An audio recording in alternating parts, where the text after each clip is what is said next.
சின்ன மருமகள் போஸ் போயிட்டு ஈஸ்வரிட்ட, என்னம்மா நீயே இப்படி கல்யாணத்தை நிப்பாட்டி அந்த தமிழ்ச்செல்வி வேலைக்காரி அவளை போய் வீட்டுக்குள்ளே வர வச்சிட்டியம்மா, ஏம்மா இப்படி பண்ணுன அப்படின்னு போஸ் கேட்க, அப்போ தான் ஈஸ்வரி சொல்கிறாங்க, அடப்போடா நீ வேற, இவ பரவாயில்லடா, இவளை ஒன்றும் நம்ம இந்த வீட்டோட துரத்துறது அவ்வளோ பெரிய விஷயம் இல்லை, இவளை நாம் எப்போ வேணாலும் வீட்டோட துரத்திடலாம்.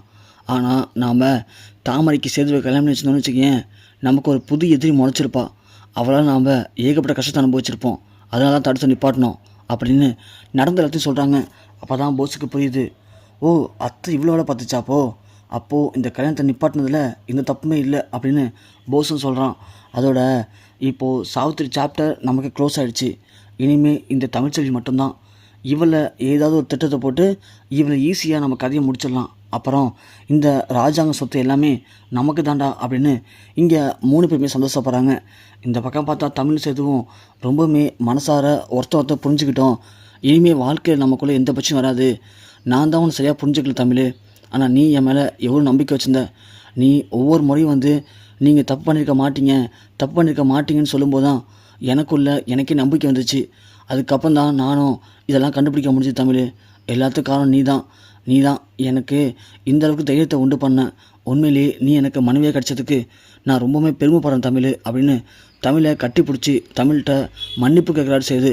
இந்த பக்கம் பார்த்தா ராஜாங்கம் மோகனாட்ட சொல்கிறாங்க, மோகனா நான் எம்பிட்டு போய் தப்பு பண்ண பார்த்தியா, தான் பையனை தப்பு பண்ணியிருப்பான்னு சொல்லி தாமரை கழுத்தில் தாலி கட்ட சொன்னேன், ஆனால் சேது ஒரே குறிக்கோளாக தாலி கட்ட மாட்டேன்னு அவ்வளோ தூரம் பிரச்சனை பண்ணான், கடைசியில் அவன் சொன்ன மாதிரியே தான் இல்லை நடந்து முடிஞ்சிருக்கு, ஒருவேளை நான் மட்டும் அவனை தாலி கட்ட சொல்லி சேதுவும் தாமரை கழுத்தில் தாலி கட்டினானா என்ன ஆயிருக்கும் யோசிச்சு பாரு, காலத்துக்கும் அந்த குற்றம் அடிச்சு நான் செத்துருப்பேன், ஆனால் நான் தப்பு பண்ண பார்த்து நினைக்கும் போது எனக்கு ரொம்பவுமே ஒரு மாதிரி இருக்குது மோகனா அப்படின்னு சொல்ல, ஏங்க விடுங்குங்க, அதெல்லாம் ஒன்றும் நடக்காதுங்க, அதான் பழமொழியாக இருக்குங்க, அப்படி இருக்கும்போது கண்டிப்பாக நியாயம் என்றைக்குமே தோற்று போகாதுங்க, அநியாயம் ஜெயிக்கிற மாதிரி தான் இருக்கும், கடைசி நேரத்தில் அநியாயத்தை வீழ்த்தி நியாயம் ஜெயிக்குன்னு சொல்லுவாங்கள்ல, அது மாதிரி தாங்க இன்றைக்கி தர்மம் ஜெயிச்சிருக்கு, ஏங்க நீங்கள் யாருக்கு என்னங்க பாவம் பண்ணியிருக்கீங்க அப்படின்னு மோகனா சொல்கிறாங்க.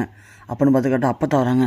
அப்போ தான் வந்துட்டு, ஏப்பா ராஜாங்கம் நீ எம்போட்டு பெரிய விஷயம் பண்ணியிருக்க தெரியுமாப்பா, தமிழ்ச்செல்வியை இந்த வீட்டு சின்ன மம்மளாக ஏற்றுக்கிட்ட, அதை நினைக்கும் போது எனக்கு ரொம்ப சந்தோஷமாக இருக்குது, எந்த தப்புமே பண்ணாமல் அவள் இத்தனை நாளாக வெளியில் இருக்கிற கொட்டாயில் அவள் பாட்டுக்கு எனக்கு ரெண்டா இருந்தா, நீ என்றைக்கு மருமகளை ஏற்றுக்கிறியோ அது வரைக்கும் அமைதியாக இருப்பேன்னு அங்கேயே இருந்தாப்பா, ஆனால் கடைசியில் அவளை புரிஞ்சுக்கிட்டு நீயும் மருமலை ஏற்றுக்கிட்ட, ஆனால் அதே மாதிரி இன்னொன்று பண்ணணுப்பா, என்னையும் மன்னிச்சிருப்பா, உன் ஆத்தா தெரியாமல் தப்பு பண்ணிட்டான்ப்பா, என்னையும் மன்னிச்சு ஏற்றுக்கப்பா, நம்ம வீட்டுக்கு வாழ வந்த மருமக, அதோட அவள் நம்ம வீட்டை வாரிசு சுமக்கிறா, இப்படியாப்பட்ட நேரத்தில் அவள் எது நினச்சாலும் எது கேட்டாலும் எது ஆசைப்பட்டாலும் அதை செஞ்சு தர வேண்டியதாப்பா நம்மளுடைய கடமை, அதுதாப்பா நானும் பண்ணேன், அவள்கிட்ட என்ன நீ ஆசைப்படுறேன்னு கேட்டேன், அவள் இதை சொன்னான், அதனால் அவளுடைய ஆசையை நிறைவேற்றத்துக்காக நான் இப்படி பண்ணிட்டேன்ப்பா, மற்றபடி உன்னை அசிங்கப்படுத்தணும் உன்னை கஷ்டப்படுத்தணும் அப்படி பண்ணலப்பா, அது பிறக்க போகிறது உன் மனைவிப்பா, சேதுவோட அம்மா, நீங்கள் 2 பேரும் இவ்வளோ சந்தோஷப்படுறீங்க, அது மாதிரி எனக்கும் சந்தோஷம் இருக்காதா,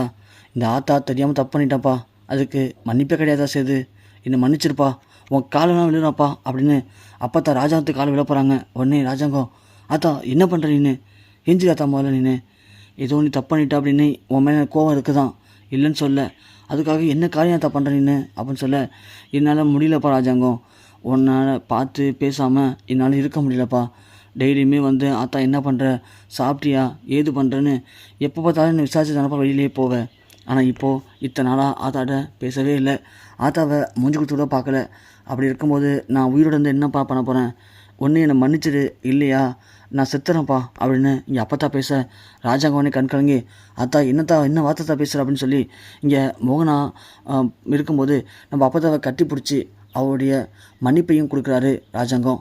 இது ஒரு பக்கம் போயிட்டுருக்க, இந்த பக்கம் பார்த்தா தாமரை மருந்து குடிச்சு சாகலாம் அப்படின்னு முடிவு பண்ணுறாங்க, அதை சாவித்திரி தடுத்துடுறாங்க. தாமரை என்ன பண்ணுற நீனு, என்ன முட்டாள்தனமான காரியம் பண்ணுற, ஆமாம்மா வேறு என்னம்மா பண்ண சொல்கிற, எனக்கு வேறு வழி தெரிலம்மா, நான் பாட்டுக்கு அமைதியாக தான் இருந்தேன், நீ தான் எனக்கு ஆசையை காட்டி சேதுவை கல்யாணம் வைக்கிறேன்னு சொல்லி என்னமோ பண்ணினேன், நானும் மனசில் ஆசையை வளர்த்துக்கிட்டேன், ஆனால் கடைசியில் இப்போது மாமா எனக்கு இல்லைன்னு தெரிஞ்சதுக்கப்புறம் இவ்வளோ அசிங்கப்பட்டு நான் எதுக்கு உயிரோடு இருக்கணும், நான் செத்துடுறேம்மா அப்படின்னு சொல்ல, சாவித்திரி ஒன்று, அடியை கூறுகிட்டவளே என்னடி சொல்கிற, இப்போது என்ன நடந்து போச்சுன்னு இந்த முடிவு எடுத்திருக்க, இங்கே பாரு நல்லா புரிஞ்சுக்கோ, நீனு ஒன்றும் சேது உன்னை கல்யாணம் பண்ணிக்க மாட்டேன்னு சொல்லலையே, அந்த கல்யாணத்தை ஏற்கனவே நிப்பாட்டினது யார் அப்படிங்கிற உண்மை இப்போ தெரிஞ்சிருக்கு. அதனால உன் மாமா கோவப்பட்டு உன்னையவும் என்னையவும் வீட்டை விட்டு வெளியே வரட்டிட்டாரு. அவ்வளோதான். அது மட்டும் தான் நடந்திருக்கு. ஆனால் நாம் போட்ட திட்டம் இன்னமும் அப்படி தாண்டி இருக்குது. செய்து உன்னை கெடுத்துட்டான். அது இன்னமும் அப்படி தான் இருக்குது. செய்து உன்னை கெடுக்கலன்னு அவன்கிட்ட என்ன ஆதாரம் இருக்குது நிரூபிக்கிறதுக்கு? இன்னும் அதை நிரூபிக்கவும் இல்லைல்ல. அப்போது அது வரைக்கும் அவங்க குடுமி நம்ம கையில் தான் இருக்குது. அதை ஃபஸ்ட்டு புரிஞ்சுக்கோ. நாம் எப்போ வேணாலும் திரும்ப போய் இது மாதிரி என் பொண்ணை உன் பையன் கெடுத்தான்ல, அதுக்கு என்ன முடிவு அப்படின்னு கேட்டு பிரச்சனை பண்ண முடியும். அதனால் நீ கொஞ்சம் நிதானமாக இரு. நாம் இப்போ தான் ஒரு பிரச்சனை நடந்திருக்கு. சூட்டோட சூட்டாக போய் திரும்ப பிரச்சனை பண்ணால் அவங்களுக்கு நம்ம மேலே கோபம் தான் அதிகமாகும். அதனால தான் உங்கள் அம்மா நான் அமைதியாக இருக்கேன். அதுக்காக இதை அப்படியே விட்டுற மட்டும் நினைக்காத. நீ ஆசைப்பட்ட மாதிரி அந்த வீட்டில் ஒன்றை வாழ வைக்காமல் நான் விட மாட்டேன்டி. இன்னும் ஒரு வாரம் பொறுத்துக்கோ. ஒரு வாரம் கழித்து நம்ம திரும்பவும் அந்த வீட்டுக்கு போகிறோம். போயிட்டு எல்லாரையும் கூட்டு வச்சு இது மாதிரி என் பொண்ணுக்கு நடந்த அநியாயத்துக்கு என்ன இது தருவீங்க, அதுக்கு சரியான ஒரு தீர்ப்பு தரல அப்படின்னா நான் போலீஸ்க்கு போக போகிறேன் அப்படின்னு ஒரு மிரட்டு வண்டி. கண்டிப்பாக உன் மாமா கதறிக்கிட்டு ஐயோ சாவித்திரி அதெல்லாம் வேணாம் சாவித்திரி, நானே ஒரு முடிவு பண்ணுறேன் அப்படின்னு திரும்பவும் அந்த கல்யாண ஏற்பாடு ரெடி பண்ணுவார். நம்மக்கிட்ட இப்போது அவங்க குடும்பம் இருக்குது. நாம் அதை எப்படி ஆட்டி வைக்கிறோமோ அதுக்கேற்ற மாதிரி ஆடுறதுக்கு அவங்களும் தயாராக இருப்பாங்க தாமரை. அதனால் நீ இந்த மாதிரி தப்பான முடிவெல்லாம் கையில் எடுக்காத. தயவு செஞ்சு அம்மா சொல்கிறது கேளு. அம்மாவை நம்பு. கண்டிப்பாக நான் உன்னை அந்த வீட்டில் வாழ வைக்கிறேன் அப்படின்னு தாமரைக்கு இங்கே ஒரு சபதத்தை போட்டு கொடுக்குறாங்க சாவித்திரி.